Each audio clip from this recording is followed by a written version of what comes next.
Centuries of Ashes, a game that's you kind of have to look into to understand what's going on.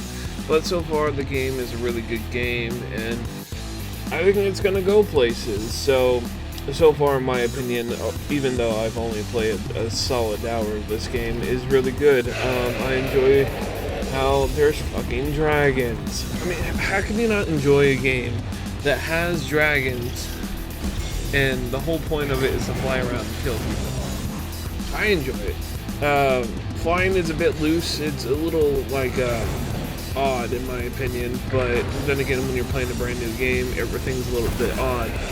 This is a game I would definitely love to get into and just have one of those on the back burner to play when there's nothing else to play. But I don't know what kind of how could you put it? I don't know what kind of combat scene or competitive scene this game has. They only have 3 dragons out, and the mixtures that we've run across have been pretty deadly in my opinion. If you watch the gameplay in the background, there's a lot of I don't know what I'm doing, flying towards shields, just trying to dodge out of the way, trying to make sure I'm out of the overall problem of what's going on. But again, it's a great game. So this is one of those games where I told my wife, I'm like, hey, I don't want to play this unless I'm playing with you. And that specifically was meant to be like, hey, this is a new game and I want to experience this new game with you. And I asked her what she thought of it, and she enjoyed it. She honestly did. She thought it was a very interesting combat system.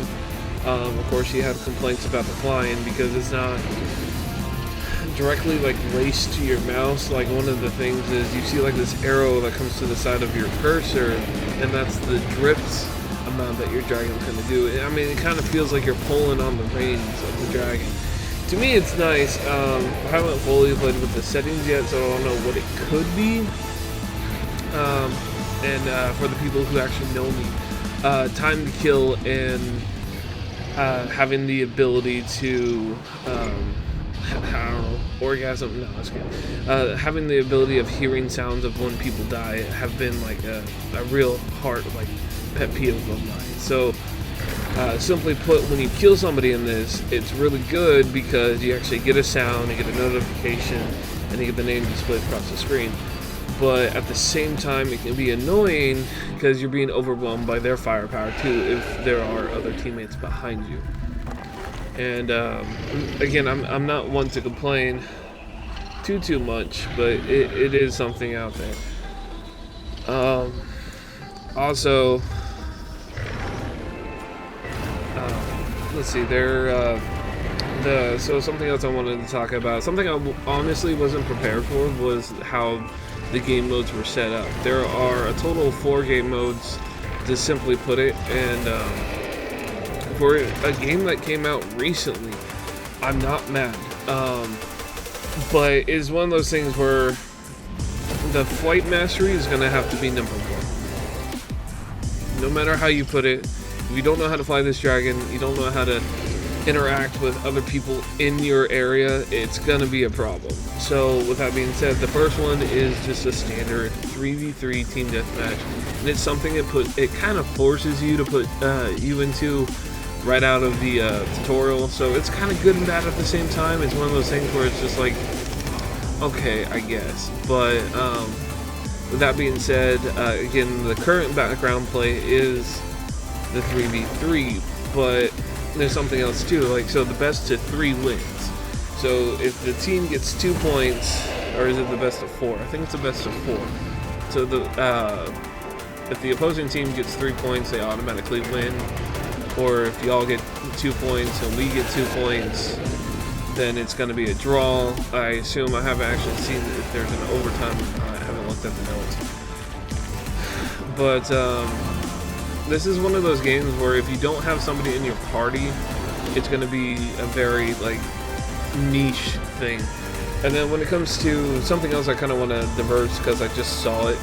Cinematic gameplay during physical gameplay is amazing. So when I say, for example, when you enter the stage, you're greeted by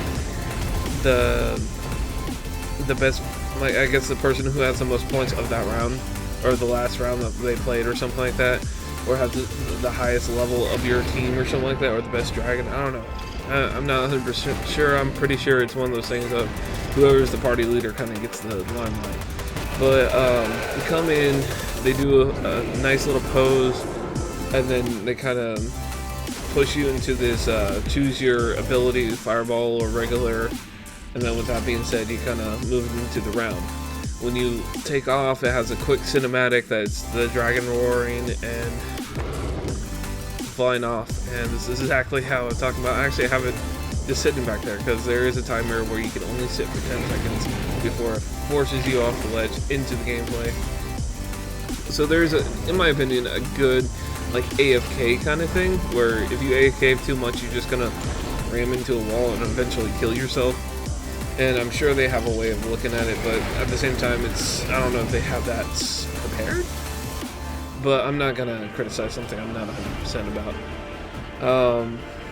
But also the death animation. If you so happen to die over water, it will show a quick like cinematic of you falling into the water, and it says you are dead, and it kind of puts you in this like respawn timer, and it looks really cool. I like how they like slowly and yet implemented this cinematic, and I feel like that other people should do this as well, and I think it would be great.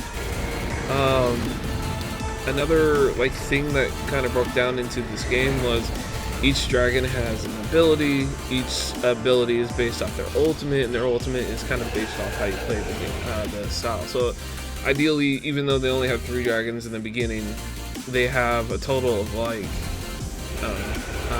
2, 2, and 2 variations of each dragon. So that's obviously 6 dragon types during combat. I'm gonna go ahead and just skip ahead because I feel like I was rambling anyways. The background video that's going on right now is another game mode that we managed to play, because the way that it was set up, it was we were lucky enough to have it like roulette, the 3 top 6v6, and with that being said,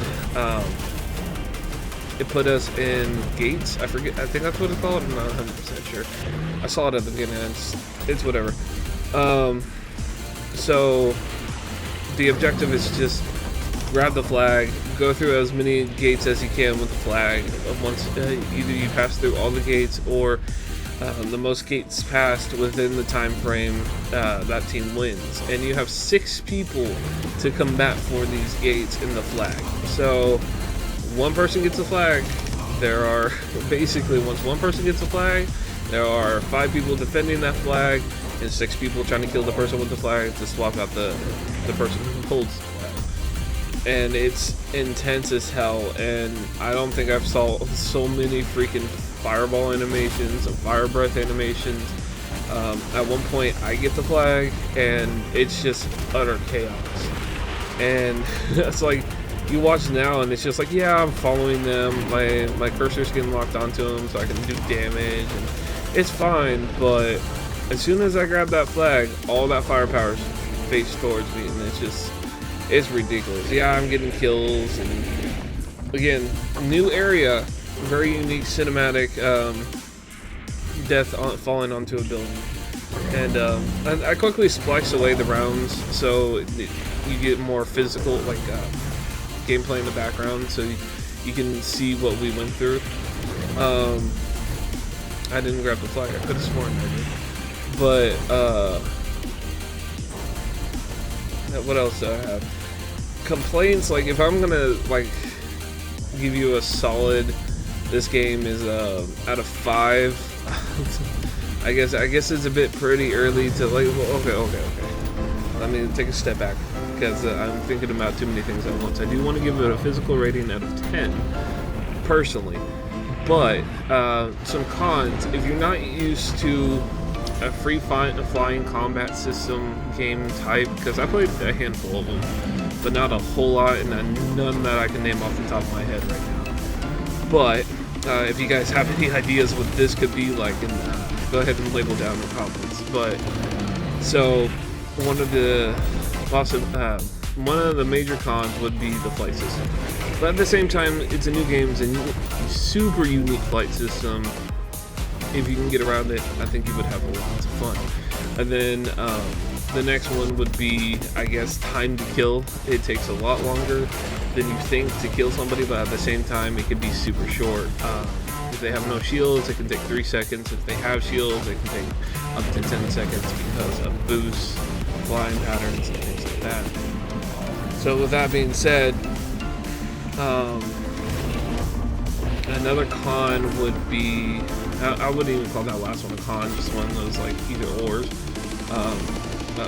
A physical con was that, I'm not saying that they're pushing for a battle pass, but they have a cost system where they put it in and there is a way to like pay to win without paying to win. Like, you get dragons and other dragons with unique abilities, and I guess they have more dragons than they do characters. And characters have subtle debuffs throughout the stuff, and each dragon has a unique thing. I haven't been able to break it down, but just to give it the raw information, that there is a possible play to win, but it's not something that can be pinned down, in my opinion. A pro is, this game is free to play friendly. It's like, hey, here's some free shit, here's some free currency, here's a free dragon, basically, plus your standard 3. Characters themselves are going to be kind of given to you from the get-go if you're playing from day one, or probably the first 3 months of the game being out. I think it would be ideal to get into it and be a part of the community. I mean, to quickly wrap up and say at least one more pro. It's very co-op friendly. That's something too. I was playing with the wife, and it's super co-op friendly, and having the possibility of like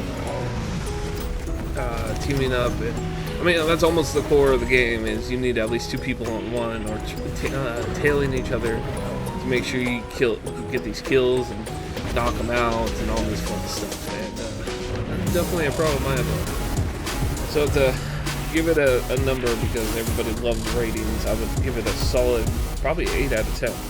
Just because of what type of game. It's unique. It's not a battle royale, but it's not a team deathmatch. It is a capture the flag, but it's nothing like Call of Duty, and it's nothing that's like comparable to it. So again, guys, if you enjoyed this, this is just another snippet video that I wanted to put up and put out there and see if you guys enjoyed. Or if you didn't, go ahead and hit that dislike button. I don't know how to tell you what to do. But if you want to see more content, go ahead and hit that subscribe button. Leave down a couple comments on what you think about the game, and if you would play it. If you want to hit me up, the name is Nezarec Sins. Just find me pretty much anywhere, guys. Till next time, guys, have a good one.